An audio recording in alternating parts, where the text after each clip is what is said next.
Welcome to First Strike here on VSiN. I'm your host, Dave Ross. For the next hour, we're going to break down a middleweight event right here in Las Vegas. A very busy week out here in Sin City. Jack Hermansson against Joe Pyfer. It should be a very intriguing main event here. Right now, we're seeing Hermansson about a $2 betting underdog. Pyfer right now about minus 250, minus 245, give or take. Going to break this down with Lou Finocchiaro here in just a moment. Jordan Sherwood, Zayd Hussein, and Reed Kuhn in our nation's capital. Without further ado, let's bring in the man you can follow on X at Gamblue, the host of the About Business podcast, the one and only Lou Finocchiaro. Lou, what a busy week it is out here in Sin City, and kind of lost in the shuffle, obviously, with Super Bowl 58 out here, is this card at the UFC Apex. But sometimes while everybody's looking one way, you can make and maybe find some better numbers when looking at an event like this here at the Apex. Let's start right there in the main event, because we know that the Joker is certainly somebody we know him. He's been around the block a little bit. Sometimes at 35, you go, all right, he's getting up there a little bit long in the tooth against a young guy in Joe Pyfer, who could be next in the middleweight division. This is clearly a step up in competition. Do you think it's too much too soon, or should Joe be this big a favorite? Dave, thanks so much for having me on. It's always a pleasure to come in and break down the fights. And when they give us 14 fights, we ought to be able to pick out a couple anyway. Joker 35. There's 9 fighters on this card, 34 years old or older. So, we got the geriatric squad showing up for the fights. In this particular fight, you look at Hermansson. He's had dubious results in his last couple of years, and he's coming in off of a layoff. Now, on one hand, Cannonier, an explosive, violent guy, finishes him in 2. Dolidze, who we just saw get exposed, got him in 2. Yet he goes 3 rounds with Vettori. So he's uneven and inconsistent. At 35, saying he's going to bring some improvement into the cage. I really don't know how much he could bring. Yes, Pyfer steps way up in class from where he's been, but he's big, he's strong, he's in a small cage, and he opened just under 200. Now he's minus 240. I tend to agree with Pyfer being that form of favorite. I look at the total at 2.5, and it's my inkling that if I want to gamble at a minus 140 to the over, do I think Jack can get it into that 3rd round? And I think he has the guile and experience to do so. I'm not certain yet if I want to recommend that as a play just yet, however. And that's interesting because, again, we always try to figure out pathways to victory, certainly in a main event here for 2 guys not in the title picture right now. So they could be forced to go longer than they normally do in normal 3-round fights for these 2 fighters. You would think just naturally that the longer the fight goes would favor the younger fighter in Pyfer here. But maybe that cage experience, if you will, that Octagon experience that the Joker has, do you think he might want to try to extend this fight, make the younger guy expend some of that energy and see if he can't get him late? Would that be advantageous to the older guy? I think it must be. When you look at Pyfer, he hasn't seen a 3rd round in his professional career. Right. So it's got to be the plan to song and dance and do it. I mean, be Forrest Gump and run in circles, but for crying out loud, get this thing to the 3rd round, and maybe you got a shot of taking a little starch out of the sharpness and the brutality of Pyfer's punches. Yeah, if you can get midway through that 3rd round, right now you see that total at 2.5. You can get plus money at over 2.5 rounds right now at plus $1.10. So not an official play there. So, but again, it's telling you obviously that they're implying that Pyfer would get this done earlier rather than later. If the Joker, as Lou says, can kind of survive a little bit, maybe take this into the deeper night here in Las Vegas, it might behoove the older fighter at 35 years young. Let's get to another fight that I know that you've already got circled on this card with Rodolfo Vieira against Armen Petrosyan here. Basically a pick'em fight that we're seeing here. Petrosyan minus $5. Vieira right now has gone up to minus $20, and Petrosyan even money here. Again, about looking in a mirror here, 34 and 33. A little bit of an inch reach advantage here for Vieira here, 2 inches. Should this fight be as closely aligned as it is right now in the market? I do. I think it is. And these guys were supposed to fight in November, Mm-hmm. and I'm really glad they kept these two together. What a fabulous clash of styles in that Vieira, the grappler, the BJJ black belt, and Petrosian, a kickboxing background. I like Petrosian's size. I look at who Vieira's been in with. Cody Brundage win. Okay, very good win. Chris Curtis loss. Justin Stolfus. So when I look at this fight for Rodolfo, it's a huge step up. Meanwhile, Petrosian, Christian Leroy Duncan, ex-basketball player, Mm-hmm. big, strong, structured guy. AJ Dobson, a wrestler. So he's seen that attack. He beat RoboCop. Chai Barallo, who is a future champion in this division, beat him. So I think Petrosian should be the minus 120 guy and Vieira the other way around.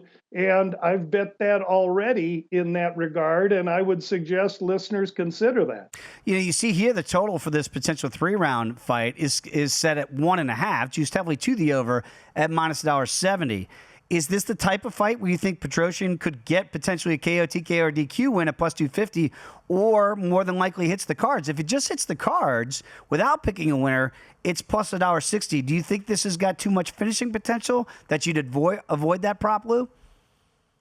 No, I think, and again, there's like 7 or 8 fights lined at 1.5 on this card, so we could see some fireworks. And I think Rodolfo, who has shown the ability to wane as the fight goes on, could play right into Petrosian's hands. I do like Petrosian. I think an inside the distance is not out of the question. We just don't have those available, at least on my DraftKings slate as I'm reviewing it right now. Yeah, absolutely. So if you like Petrosian, you can get him right now at even money. And again, that over, if you do like it, it is juiced at minus $1.70. Another fight that I know you've got to play on already. You want to get to that one, Jeremiah Wells against Max Griffin. And I see Griffin here, a small dog, about a plus $1.30. We're seeing across the marketplace, Jeremiah Wells right now. Solid favorite here, minus $1.55. Should Max be live in your eyes here? And if so, why? Well, first of all, Dave, I think I regard this as maybe one of the most firework fights of the night. These are closely competitive athletes with Max Payne surely having some experience, but Wells coming out of Philly off a loss to the Jamaican Harris. I think this one's going to be highly competitive. I love the over. And Max Payne opens 180. Now he's down to 130. I would say let's not let that get too far lower because I think it's going to continue to get lower. I do like Max Payne Griffin in this matchup. You know, the over is heavily juiced here. We're seeing over $2 here, right around $2 for over 1.5 rounds. If you don't want to give that out as a play on its own, would it be a parlay piece for you potentially, that over 1.5? Over 1.5, or perhaps the fight to start round 3. Okay. Maybe I can take a little of the stringency away from that big minus number. Yeah, pretty smart play there. So again, if you like the over, maybe find different ways instead of just laying that 2-to-1 price tag here. A fight that I know that you've been looking at now for quite some time. It was rumored, is it going to be on? Is it off? Andre Touchy-Feely against 50K Dan Ige in this one here. And Ige is the favorite against Feely here. Right now, minus $1.75 I'm seeing here at DraftKings, plus $1.45 for Touchy-Feely. What do you make of this co-main event here for two guys still in their early 30s, but boy, have they been around the block. Been around the block. Both have seen plenty. Both have great skills. I think maybe with his length and size, Feely has some, maybe a little striking advantage. Though I don't take anything away from 50K, he has surely, in my opinion, some wrestling advantage. And so this fight is going to compete with Wells and Griffin for most competitive fight of the night and potentially the most explosive fight of the night. I think these two guys are going to get after it. We've seen Feely get touched up, excuse the pun, and I do favor Dan 50K Ige in this fight. He opened just slight slightly less, minus 150. I'm seeing minus 175 or so right now, Dave. So he's still within a very playable range. And that might be my parlay piece with someone other in the card, because at minus 175, you find somebody even at minus 200 or 240, you can still squeeze plus money out of that relationship. One fight here in the last minute that we have. I just want to ask you about Robocop back in there against Brad Tavares, Gregory Rodriguez. Rodriguez over a $2 betting favorite against Tavares again. Brad's getting up there at 36. We got Robocop at 31. Is this number correct, or is it too big in your eyes? I think it doesn't reflect the respect, at least that I give Brad Tavares. RoboCop can be, in an IQ sense, uneven. So is he going to go out there and try and take Tavares down and get on top? Because if he does, I'll take under and RoboCop. But if he gets up and tries to stand, he's not the most fluid mover, or he's got plenty of power, but he isn't precise. He isn't snappy with his shots. And Tavares is there to be there. He's durable and has great experience. This will be more competitive than the price suggests, in my opinion. 15 seconds. Tell them about the Bout Business Podcast, my friend. Bout Business Podcast, final releases every Friday. Go to gamblu.com to get that. Good luck, everybody, and thanks so much for having me on, Dave. Always my pleasure. Lou Finocchiaro, everybody. When we come back, going to Chicago to catch up with Jordan Sherwood next here on First Strike.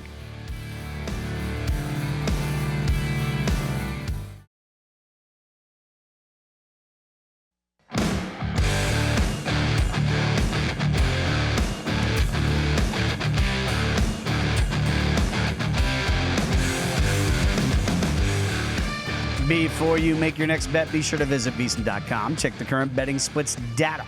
Want to know where the money and the bets are moving for the Super Bowl? Well, the betting splits page is updated with DraftKings odds every 5 minutes. You can see the changes in all the action.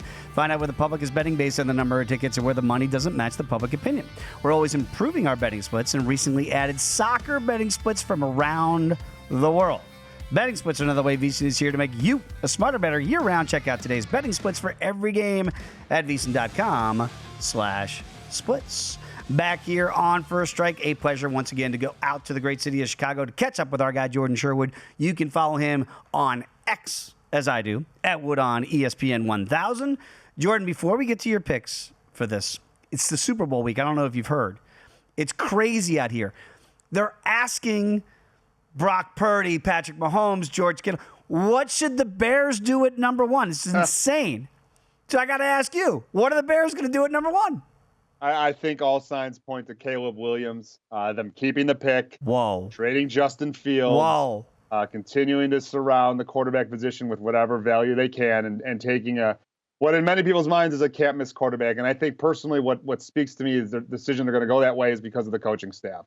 The fact that they got, Shane Waldron from Seattle and everybody else offensively that now they're surrounding in that room speaks to Caleb Williams being the guy that they're going to take come NFL draft on April 24th. Because you see the pin on his lapel right there, right? Everybody? Yeah.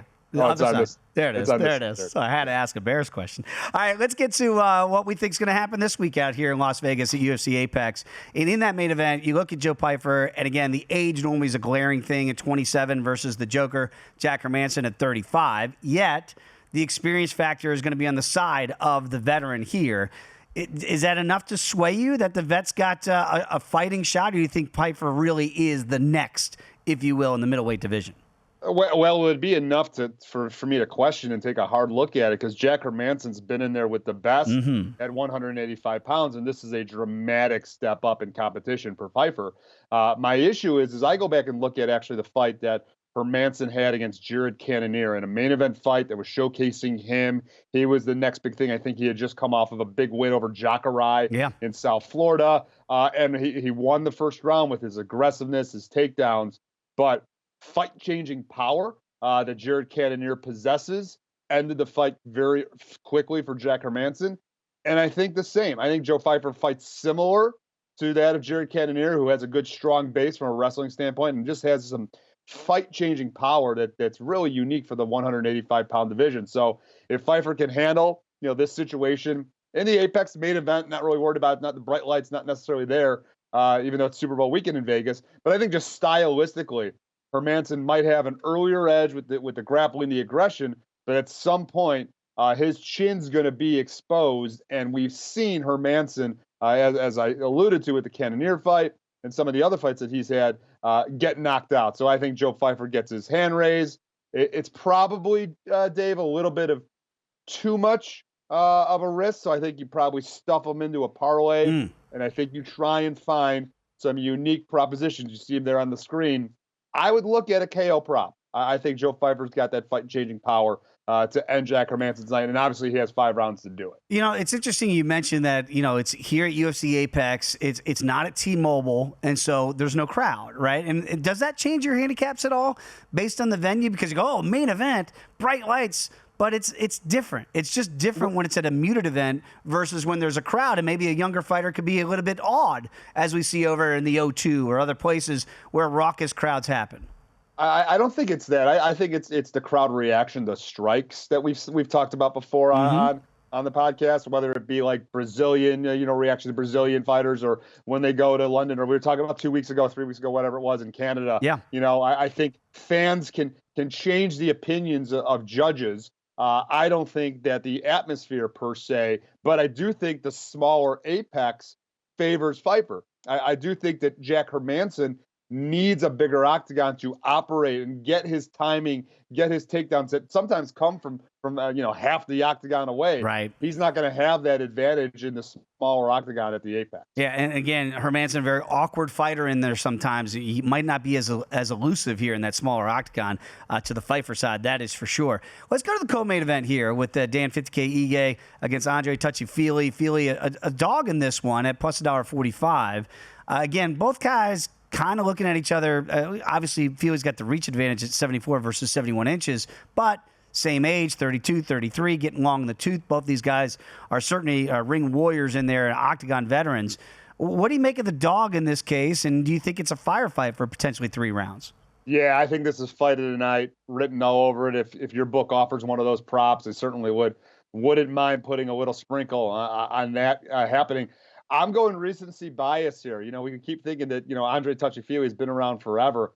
He looked amazing in his last fight against Lucas Almeida, albeit, it's not the same type of competition. And, we've seen Touchy-Feely get touched. Joe Anderson Brito not too long ago put his lights out. And certainly Bryce Mitchell, utilized wrestling to prevent Touchy-Feely from getting off. But I think, Ige wants to operate in a phone booth per se, utilizes boxing. Feely's got a little bit more athleticism and distance to his striking, looking for timing and stuff. And as long as he could avoid the power punching by Dan Ige, I think this is Andre Feely's fight to steal. Ige, or Feely, I should say, is rather a difficult fighter to mirror come, in preparation, and albeit in a short notice situation. So for me, it's a small sprinkle on Andre Touchy-Feely, riding the momentum off of that impressive showing he had in December and getting 2 in a row over obviously a very tough customer in Dan Ige. Jordan, what's interesting to me, when you look at the total here at 2.5, juiced heavily to the over at minus $1.85, yet I think we're both in unison thinking this has got firefight potential. And if you're going to fight this thing in a phone booth at UFC Apex, somebody could go to sleep here. You look at the prop for the fight just to go the distance, it's minus $1.55. Do you think we might get somebody to get somebody out of there, and that no prop at plus $1.25 could be profitable? We've seen Danny Ige turn fights around right? in a split second and has that fight-changing power. And we also just, as I mentioned, Andre Feely's been knocked out quite recently by a guy that's a powerful puncher in Joe Anderson Brito. But I still think we're getting a 3-round fight. I still think guys can't, skill sets cancel each other out in a lot of areas. So I probably would stay away from the total on this one, understanding that, obviously the benefits and the strengths of both fighters. To quote Tom Hanks in A League of Their Own, that's good advice.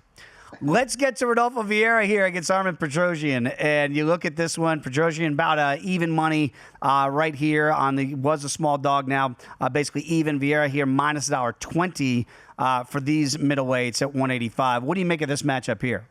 Styles make fights. Yep. So Vieira, obviously the grappler, a wizard on the ground, some of the best accolades we've ever seen enter the UFC. Petrosyan, very good, elusive, long kickboxer.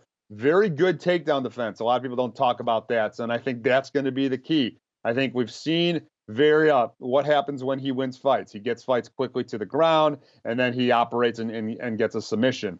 When he doesn't get the fight to the ground, he's going to struggle on the feet because that's a new area of mixed martial arts for him. So he's continuing to evolve. He's got power because he's obviously a big guy, big athlete, but doesn't have the same skill set as an Armen Petrosyan. And what happens when he can't get the fight to the ground? We've seen him tire, we've seen him gas, and we've actually seen him be submitted. So I like Petrosyan as the dog. I think that he could weather the early storm, keep the fight on the feet, land some strikes. Vieira's going to get frustrated, go for some sloppy takedowns, and that's where, Armen Petrosyan either continues to score or maybe he gets a late finish in this fight. But I think at plus money right now, I think that's fine.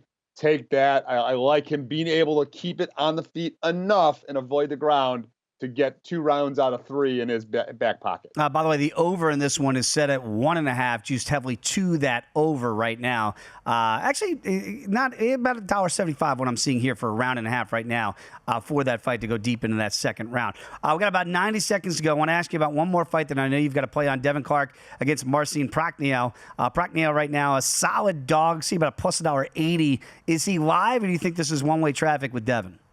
And I just can't get over the fact that it was his UFC debut. His hands were down. His defense was leaning forward, and Sam Alvey knocked him out. All right, he's evolved since then. Devin Clark, when he does what he does and it becomes a wrestler and gets his fight to the ground, he's going to win this fight. And that's what I think he does. Hopefully his dad is in the corner. He takes motivation from that in previous fights. So, yeah, I think Devin Clark put him in a parlay for sure. I don't think that Prachnio is going to have the fight-changing power that's going to end the fight. And real quick, going back to the Petrosyan fight, if we're on the over, if it's just the over 1.5, that's speaking to Petrosyan winning this fight in the later rounds. Vieira needs an early victory and a quick stoppage. So if you like that fight, you're questioning yourself. Look at that round total. If it's over 1.5, I think that favors Petrosyan. Yeah, I think it's definitely telling you right there that with that juice to the over, that would favor the small dog here in Petrosyan. Jordan, great stuff. As always, my friend, stay warm in Chicago these days. Cash some tickets. We'll catch up again soon. I got it. I got the Chiefs. Record. I got the Chiefs. On the Chiefs. We're on opposite sides there. Okay, when we come back, Zayd Hussein is going to join us right here in studio as we continue the Chicago flavor on this edition of First Strike. We're back in a moment.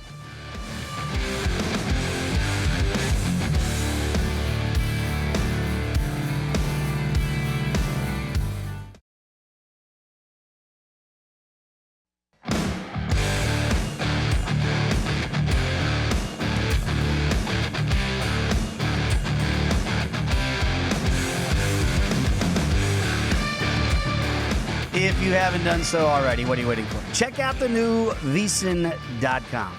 We got enhanced navigation, fresh looks. Of course, we're breaking down Super Bowl 58 each and every day to get you ready for the big game coming here on Sunday. And also, we always have top-notch MMA info on there as well. So check out the new VSiN.com and check it out today.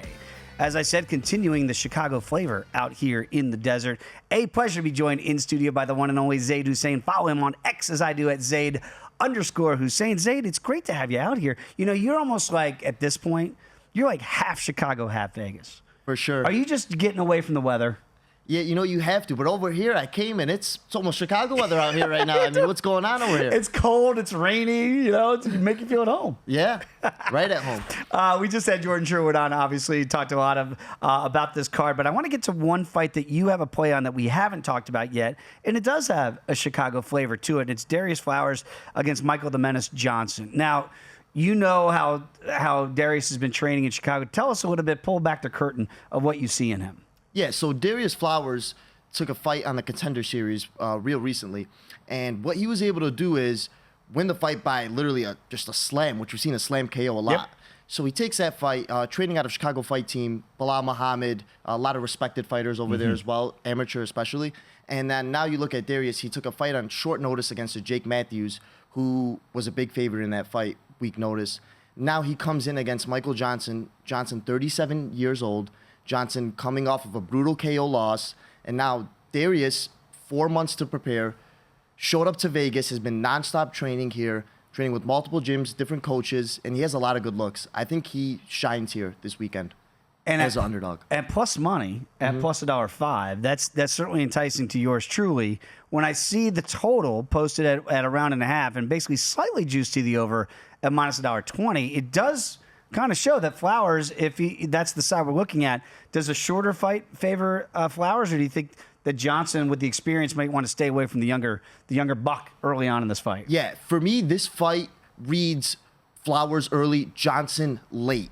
So Flowers is going to bring out with intense pressure. You're going to see a lot of pressure out of Flowers. And then if Johnson could weather the storm, he has a shot at finishing late. But overall, for me, I like the upside of Flowers KO at plus 225. I like it early. You could take a round 1 finish. And if you like Michael Johnson here, you play him in rounds 2 and rounds 3 where Flowers can maybe gas. But I don't think that's the case. I love that. That's a great way to break it down and get solid plus money because, again, in the live betting market, if Darius can't get him out early, I'll be very intrigued to see what that number looks like. But, again, Flowers KO prop at plus 225, you like that as a best bet? Yeah, for sure. And once the round props come out, I love looking at a Flowers round 1, Flowers maybe round 2 early as well. All right, love that selection there. Let's get to the main card here. We'll start right there with the main event with the Joker against Joe Pyfer, and we can understand why Joe right now has been ballooned up a little bit to 245. But how do you see the fight playing out? Because, again, it's Apex. You've been there many times and watched fights. You know the feel of it. It's not like T-Mobile. It's a muted crowd. You got to be more of a self-starter here. Is there any danger in the big favorite, maybe, I don't want to say adrenaline dump, but that if he can't get the Joker out early, that Joker later could be a dangerous competitor for the younger fighter here who should have a built-in advantage earlier, but maybe not later? Yeah, I think it's a very interesting fight. When you look at Joe Pyfer, he is a fighter the UFC is trying to build up as much as possible. Up-and-coming rising star here. And they put him Super Bowl weekend. I know it's at the Apex, but there's going to be tons of celebrities over there. It's going to be a big crowd inside the Apex. I think Joe Pyfer, this is his time to shine here. 27 years of age, taking on a guy in Hermansson who's really fading recently. 35 years old. He's getting up there. I think this is a hot prospect's time to shine. I like Joe Pyfer. I think if you play him by KO at plus money, it's way better than playing the money line here. Yeah, because, again, you get a late 245 if you just pick Joe to win. If you want to go via KO, that might not be a bad way to go. You see for this, again, potential 5-round matchup, it is at 2.5 where the round prop is, and slightly juiced to the under, which would favor, again, the Pyfer side, correct? 100%. And I think Pyfer also has upside of the wrestling. We saw his explosive wrestling in his last time out. And I think if stuff's not going well, he could mix it up, maybe take it to the ground. Hermansson, I think, is a guy that's known more as a gatekeeper nowadays. And his shot at the title is over. So this is a great stepping stone for Joe Pyfer to show that he's belongs in the top 10 and he's elite and can challenge for a title in the future. That KO prop that we saw for Joe, would you be more inclined, unless you wanted to do a parlay stuffer with Pyfer at 245, you could get that plus money, plus $1.25 on that KO prop? Is that a way you'd look for Pyfer side? Yeah, I think if he wins, it doesn't go to decision. I think it's by KO, and I'd rather take that than lay the money. For people that have maybe newer to the space, I think it's almost counterintuitive sometimes that if you like overs, it's almost a respect play for the older fighters like we just talked about with Michael Johnson and Jack Hermansson. And if you like the unders, it shows that we think these young killers are out there and this is their time to kind of put on a big performance, right? Do you see it that same way? Yeah, for sure. And I think something to point out is the experience in these younger fighters. So they don't have that experience that the Michael Johnsons have or Jack Hermansson has, where it's like, okay, if that younger fighter is going to win, he's going to do it early. But if he gets taken into deep waters, who knows what could happen. Yeah, it's something our producer, Britton Hess, we always, in the group text, was like, man, you see sometimes those young guys can't get the older guys out. It's like, oh, you might want to go live on the older guys Neil Magny, perfect example. Great example a couple weeks ago north of the border in Canada. Exactly. Yeah.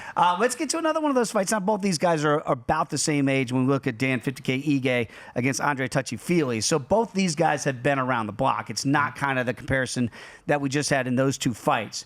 So when you look at these guys, the experience factor there, they kind of check both of those boxes.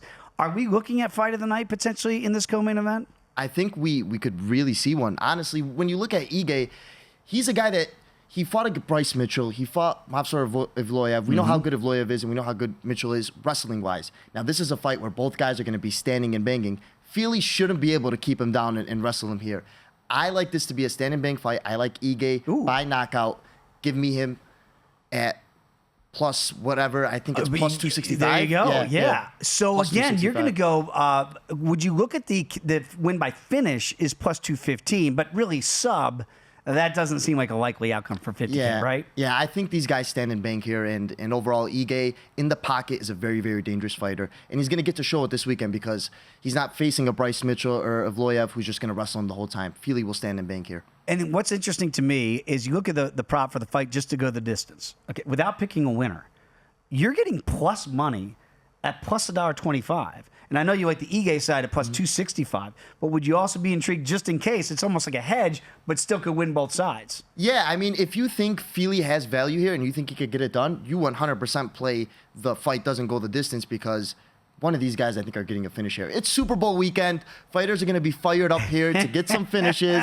We're going to get 50K bonuses. They're going to bet them on the Chiefs or the 49ers, and we'll see how it goes. Absolutely love it. Yeah, those guys, I think they prefer a shorter night. Certainly, neither one wants to be the recipient of the knockout, but that could be a very intriguing fight that might not go the distance. Let's talk about another fight here with Petrosian against Vieira, and this is it seems like we know that Rodolfo would love this fight to hit the ground, and we are assuming Arman wants to keep this fight standing. Is that a stylistic matchup in the way you see it playing out? 100%. I think Petrosian is going to be able to keep it standing, which is going to be the key in this fight. And if Petrosian can keep it standing, he's a monster at range. He should be able to pick Vieira apart here. I think you have to ride with Petrosian here at plus 100. Overall, I think it could be too much for him on the feet. And if Vieira doesn't take him down and get that submission, Petrosian will get right back up, get into his face, throw those kicks, throw those punches, different angles, awkward angles that Vieira hasn't seen in the past, and I think he could get him out of there. So if you look at this in the handicap here, Zayd, even if Vieira gets Petrosian down to the ground, that isn't like, oh no, fight's over. You think Petrosian will be able to get back to his feet? I think he should be able to defend the submission, work his way back up to the feet. All right, and that's the key there, because sometimes you go, oh, man, if you get that one takedown, that might not be the case here with Rodolfo. And we've seen gassing problems in the past as well. Absolutely. Brad Tavares against RoboCop Gregory Rodriguez. Tavares is one of those fighters now you kind of look at and you go, what is he now at this stage of his career? RoboCop, Lou Finocchiaro, I thought in the first segment kind of said it very nicely in a way of like questioning sometimes the mental aptitude of what RoboCop can do. He's got built-in advantages against Brad. Is he going to utilize those, or would he stand and trade with Tavares, which feels like the only opportunity for Brad to pull the upset? I don't know that he could, take Brad down to the ground and hold him down. So I think this fight stays standing. The question is, with Brad Tavares, how much does he have left? I mean, we know he's been training with Eric Nixick and those guys out here in Vegas. Great coach, great team. I like Tavares here with the plus money. I mean, there's a couple underdogs here on this card, and this is another one that sticks out to me. If Tavares does have something left in the tank, I think you're getting value here with the plus money at 2-1. And do you believe it's a fight that hits the cards for Tavares get to win? Or do you think he might be able to get RoboCop out of there? Because we've seen it in the past. Sometimes RoboCop, maybe the chin, not the best.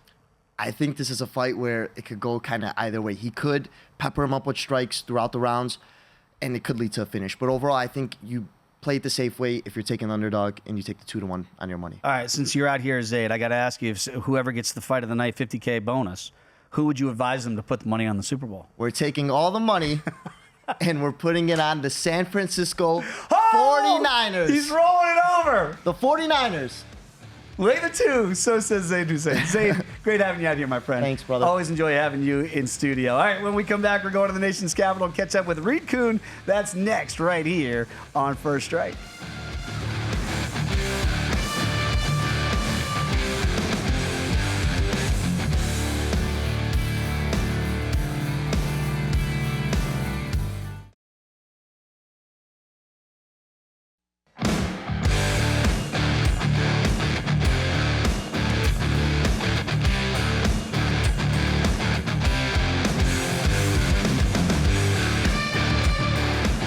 We continue this edition of First Strike by going to the nation's capital. He is back from New Orleans. Reed Kuhn, give him a follow as I do on X at Fightnomics. He is the author of the book of the same name.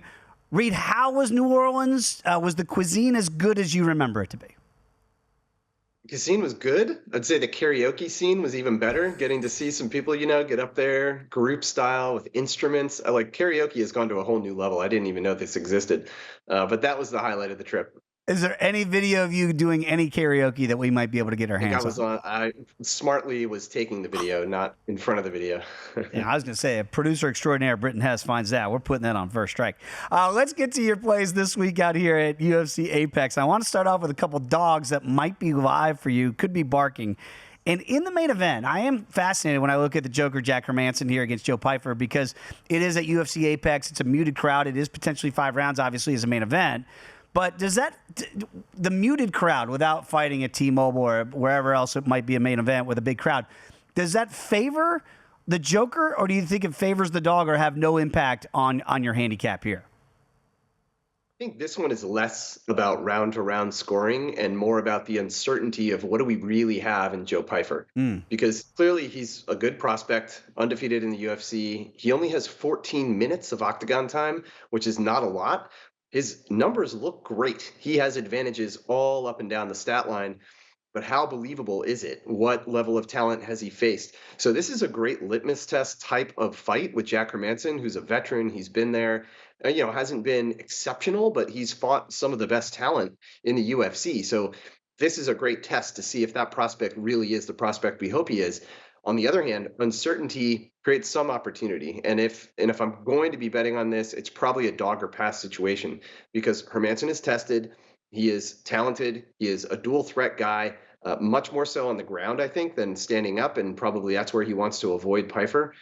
So this is really a question of, can Hermansson force this into deep waters? Can he get Pyfer on the ground? Can he get ground control? Because he is good at that. And Pyfer has never even faced one takedown in the UFC yet. So it's a little early to be declaring victory on some of these metrics and saying, yeah, he really is that good as he looks on paper. This is the type of fight where we will see it. Happy to be wrong.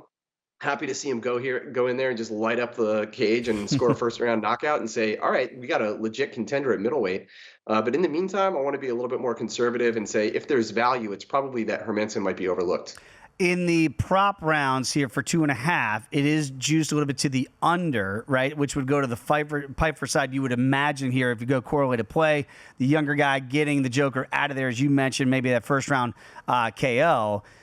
Do you see it the same way, that if Jack is able to be cagey, use his veteran experience here at 35, then the over would be in play if you like the Hermansson side, or at least lean towards it at plus money at plus $1.10 to get that over 2.5 rounds? With Hermansson, yes, because there is the possibility of a slightly later submission, like give him some time to work, test the gas tank. Yes. We have no idea how Pyfer is going to look in the 3rd, 4th, 5th rounds. So yes, the over, but in general, there is a ton of finishing potential in this fight for both guys. And so that's why it is juiced to the under of 2.5 in a 5-round fight. So I agree with that. I think fight does not go the distance is kind of an easy parlay prop to use. Hermansson with a submission would be a high, that's like your lottery ticket payoff. But in general, ITD is a safe play. Yeah, right now for the fight not to hit the cards, it's minus 350 to Reed's point. So, again, you want to throw those in a parlay. That we do not expect this one to hit the cards, plus 275 if it does, in fact, hit those scorecards. Another lean for a dog that you might have here, according to the data, is Brad Tavares. We saw him last time out against Chris Weidman in his comeback effort. Now he's going to take on RoboCop here. And I know that Gregory Rodriguez is a fighter fans like to root for. He's minus 245 in this fight. Big favorite over Brad. What's the data point showing you here for the older guy at 36, which I know normally is not where the data wants to go? Yeah, this is a startlingly similar story. Basically, Tavares, another veteran, he gets in there with some of the best. He doesn't win against the best, but he holds his own. Yeah, he's been dropped a lot of times, but he's also kind of a survivor. He can at least eke out sometimes. He has been knocked out a few times. And this is definitely a situation where I'm seeing better numbers on one side of the page versus the other. And again, sample size is a lot smaller for Gregory Rodriguez. And so all of these things working together, it's the uncertainty of it that creates maybe an opportunity for an upset play. Tavares, this is just another day at the office for him. 297 Octagon minutes. That's crazy. He's spent 5 hours just fighting active Octagon time. That's insane. And so you got to think he's prepared for anything at this point. Yes, he's getting a little bit older, but he can still eke out a fight. And so on one side, I might force to see over Gregory is obviously the harder hitter. He does have some submission attempts, but Tavares is a game guy, game underdog. And so just knowing that he'll tough it out and see the cards could be one play here. I'll see how far the price goes, maybe take a flyer on an upset for Tavares, knowing that he is the busier fighter. He likes to outwork his opponents. That could work to his favor on the cards. And by the way, right now, just a little bit to the over for 2.5 at minus $1.40. To your points there, Reed. So again, kind of favors if you think Tavares can stay in this fight, as the numbers are showing you, that over could be a play. And again, you can even shorten that up if you think the fight's just going to hit the cards without even picking a winner.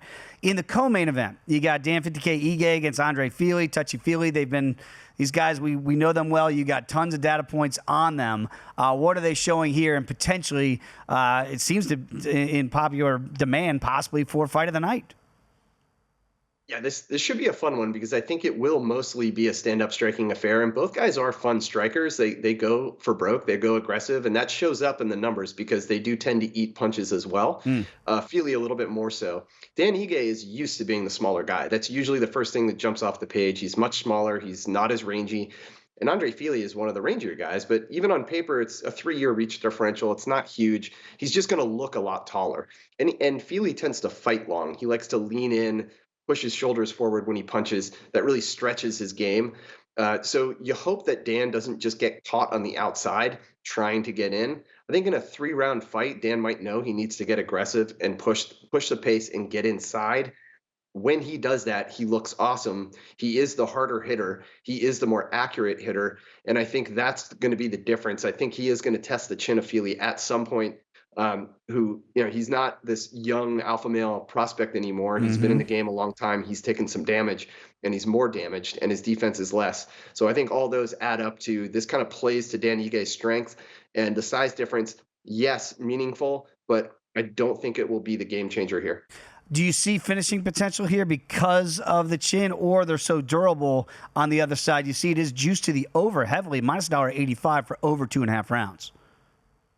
I don't see Fili being the one to score a knockout. I do see Ige as having potential for one. The 5 knockdowns received on the Fili side that's a pretty decent number. You don't have a ton of UFC fighters who have that many received. They've each scored that many, but again, Ige has done so at a better rate.